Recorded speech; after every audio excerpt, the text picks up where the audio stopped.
જય માતાજી, જય સાળંગપુર દાદા, કેમ છો બધા? તો આજે આપણે બનાવવા જઈ રહ્યા છીએ ગલકાનું શાક. તો કેમ કે ઘણા બધાને આ શાક છે એ ભાવતું ના હોય ગલકાનું. તો શાક આવી રીતે જો તમે બનાવશો ને, ચોક્કસપણે તમારું શાક ખાશે અને સાથે સાથે વખાણ પણ કરશે. તો આ વિડીયો છે એ જોજો, અને જો પસંદ આવે ને તો લાઈક, શેર અને સબસ્ક્રાઈબ કરી દેજો.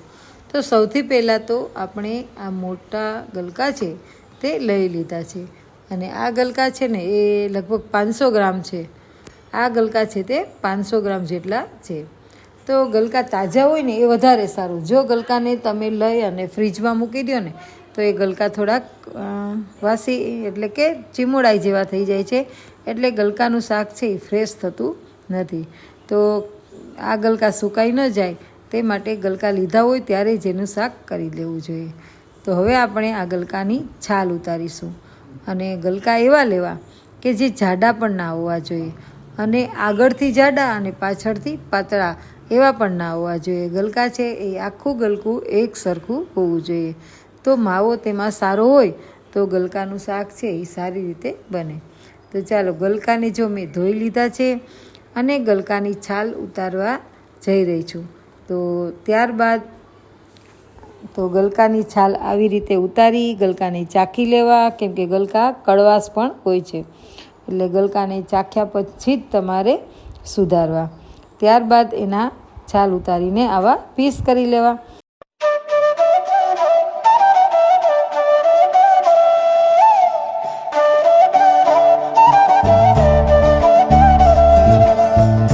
તો ગલકાનું શાક છે એ આવી રીતે બનાવશું તો બધાને જ ભાવશે, અને આવી રીતે તમે પણ બનાવજો, કેમ કે બધા જ ખાશે, અને અઠવાડિયામાં 2 વાર બનાવવાનું પણ કહેશે. તો જરૂરથી તમે પણ બનાવજો. આ પ્રમાણે મેં ગલકાને સમારી લીધા છે, અને તેને ચાખી અને મેં પીસ પણ કરી લીધા છે. તો હવે મેં લઈ લીધું છે ધાણા જીરું, પછી કોરી ચટણી છે, લાલ મરચું, હળદર છે, અને થોડો ચણાનો લોટ છે 1 ચમચી જેટલો. કેમ કે ચણાનો લોટ છે ને એ 1 ચમચી જ રાખવાનો, કેમ કે રસો છે એ ઘાટો કરવા માટે થઈને ગલકામાં પાણી છૂટે. તેમજ લાલ ચટણી લીધી છે, અને એક ઝીણું સુધારેલું ટમેટું પણ લીધું છે, અને 1 થી 1.5 ચમચી અંદર દહીં નાખશું એટલે એકદમ સ્વાદિષ્ટ શાક થશે. તમે દહીં વગર પણ એમનેમ પણ શાક કરી શકો છો, પણ જો દહીં નાખો તો ટેસ્ટ ખૂબ સરસ આવે અને ખટ મીઠું લાગે, કેમ કે થોડી ખાંડ નાખીએ અને દહીં આવે એટલે ગળચટ્ટું શાક હોય તો આપણને બધાને ભાવે. તો ચાલો આપણે હવે બનાવશું ગલકાનું શાક. હવે આપણે એક કઢાઈ મૂકી દીધી છે ગેસ ઉપર, અને ગેસ ચાલુ કરી દીધો છે, અને આપણે તેમાં ગલકાનું શાક બનાવવા માટે થઈ અને એમાં તેલ ઉમેરીશું.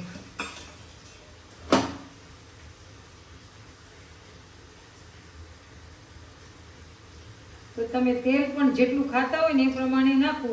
અમારે તો તેલ વધારે પ્રમાણમાં હોય છે એટલે થોડુંક તેલ વધારે રાખીએ છીએ, અને તેલ ગલકા તુરિયામાં બધામાં વધારે હોય તો વધારે સારું લાગે છે શાક. પણ જો ઓછું ખાતા હોય તો એ પ્રમાણે તેલ તમારે ઉમેરવું.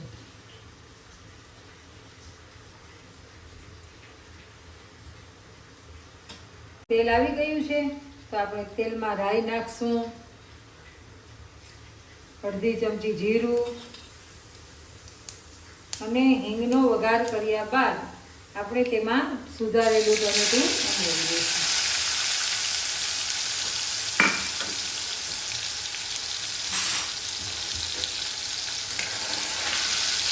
ગેસ થોડો ધીમો રાખો.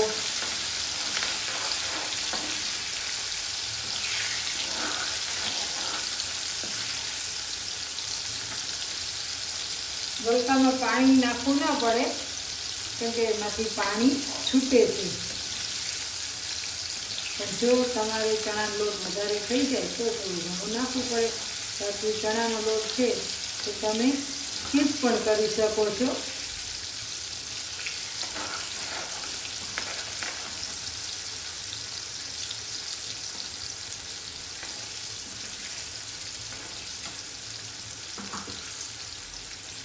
હવે જે આ મસાલો છે એ બધો જ આપણે મિક્સ કરી દઈશું.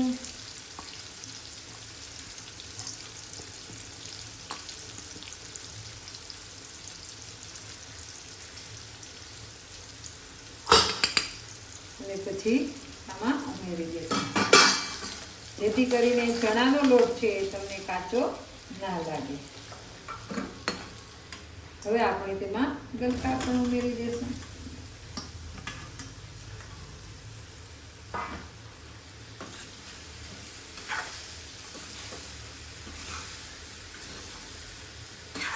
કે જો મસાલો નાખ્યો હોય પછી તરત ગલકા ઉમેરી દેવાની, તો પછી મસાલો બળી જાય. અને ટમેટા તમે વધતા ઓછા પણ નાખી શકો છો. મેં તો એક જ ટમેટું નાખ્યું છે, તમે 2 નાખી શકો છો, વધારે પણ નાખી શકો છો જો ભાવતા હોય તો.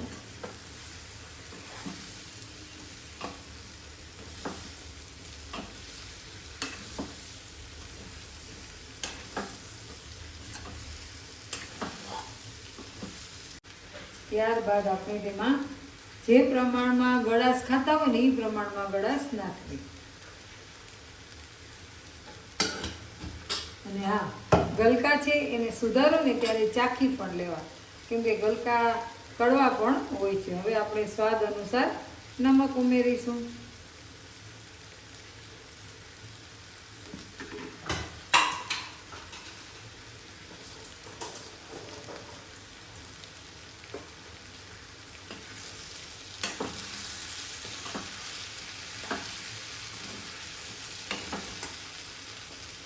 સેજ પાણી નાખશું.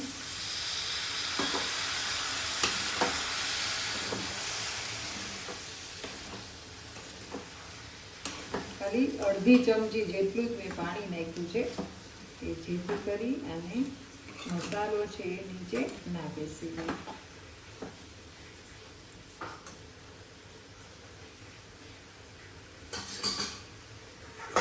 હવે આપણે એમને થોડી વાર ઢાંકી દઈશું. શાકને ઢાંક્યા બાદ ઉપર થોડું પાણી પણ મૂકી દેવું.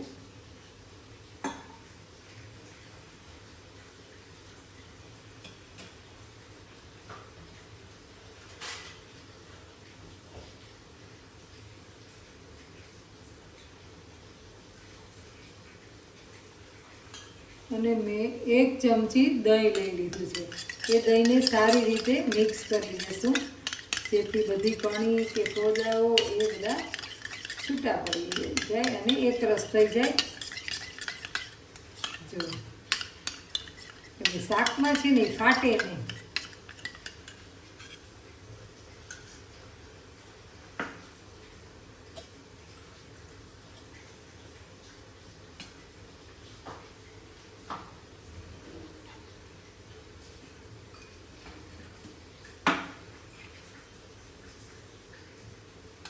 અને આપણે આટલી લસણની ચટણી નાખશું, કેમ કે પહેલાં તો ચટણી નાખેલી છે.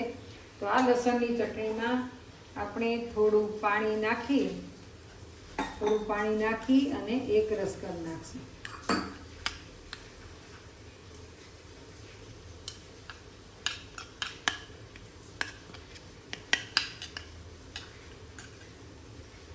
અને આવી રીતે રાખી દઈશું.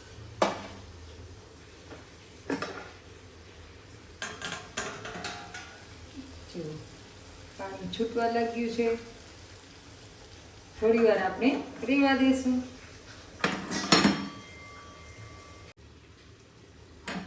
તો ચાલો હવે આપણે 3-4 મિનિટ થઈ છે, તો ખોલીને જોઈ લઈએ. તો જુઓ તેમાંથી પાણી છૂટેલું છે.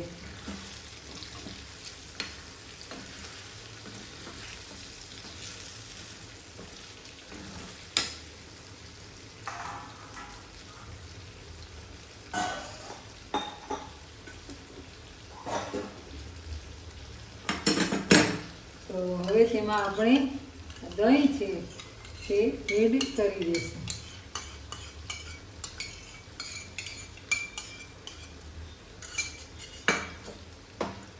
તેમજ આ ચટણી છે એ પણ એડ કરી દઈશું.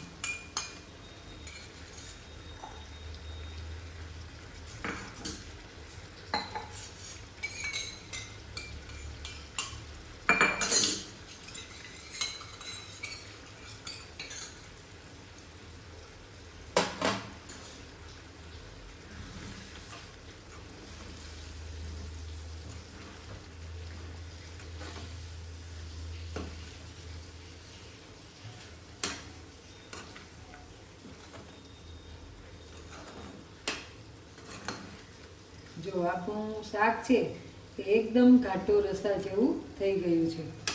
ઓલું છે તે ગલકામાં તમે બટેટા નાખો તો પાણી ચૂસે. આ જો બટેટા નાખ્યા વગરનું તમારે શાક કરવું હોય તો તમે આવી રીતે કરી શકો છો. અને એવું નથી કે તમારે ચણાનો લોટ નાખવો જ, તમે ચણાનો લોટને સ્કીપ પણ કરી શકો છો. અને થોડો પાણી નાખ્યા વગરનું જ આ શાક બનાવવાનું છે. જો પાણી નાખો તો ખૂબ જ પાણી એમાં છૂટે છે. તો આપણે થોડી વાર એને ઢાંકી દઈશું. થાળી ઉપર પાણી મૂકવાથી તેની વરાળ થઈને અંદર પડે ને એટલે ગલકા કે જે કોઈ શાક હોય એ બળે નહીં.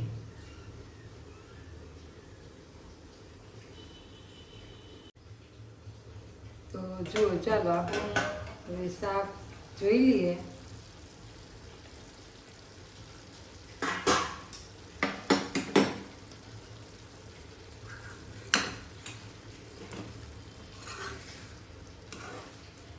જો આપણું શાક ગળચટ્ટું અને ખટમીઠું થઈ ગયું છે, તૈયાર.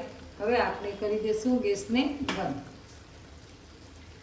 અને એની ઉપર ધાણા જીરું તમે ભભરાવશો તો ખૂબ જ સરસ સ્વાદ આવશે અને સુગંધ પણ સારી આવે.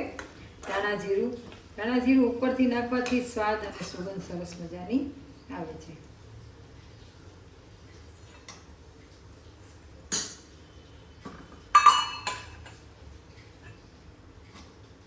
તો જો આપણે આમાં સર્વ કરશું.